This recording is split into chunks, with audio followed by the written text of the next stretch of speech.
So in module 2, we went over a lot of information about lactation and the properties of milk and the differences between the breast milk and formula. And one of the things that I really found interesting was actually how common it is for mothers to have issues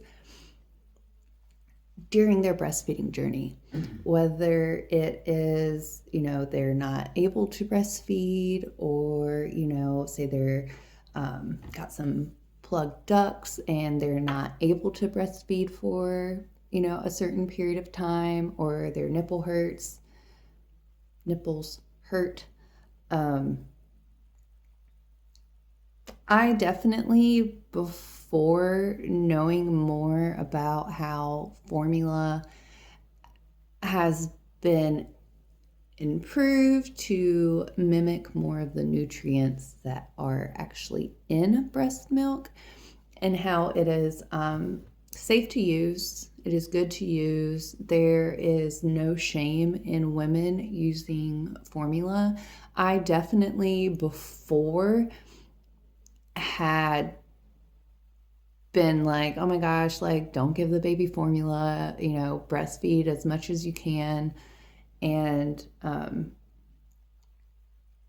just it's a lot more common than I realized for women to have issues.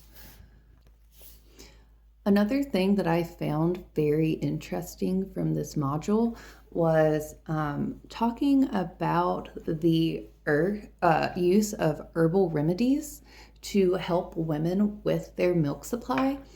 I had heard before that there were certain things that you could drink or eat to help you with your milk supply, but actually the data behind it, there's not enough studies or not enough information about these herbs that actually make them safe or not. Reading the article about the fenugreek and how there's been studies that showed it does increase your milk supply, but it's really at what cost? It also mentioned if you're taking it and you're breastfeeding your baby, how your baby can start smelling like maple syrup. I thought that was kind of crazy. And having there was the one study where the baby was given the bottle of the fenugreek tea, and how that infant actually lost consciousness for a while. So it's how safe is it to actually give these? How safe is it to use these?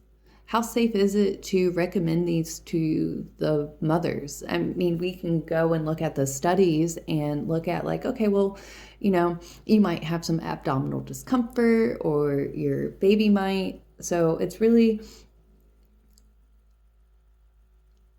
up to that mother and her journey on if she feels like using these herbal supplements to try to breastfeed her infant more, or if it would just be a safer choice to use formula.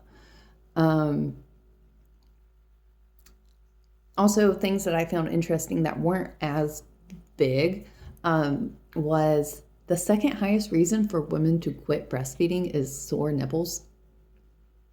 I mean, I understand it. I get it. If you've ever had chafed nipples, I was a runner, and it is extremely uncomfortable.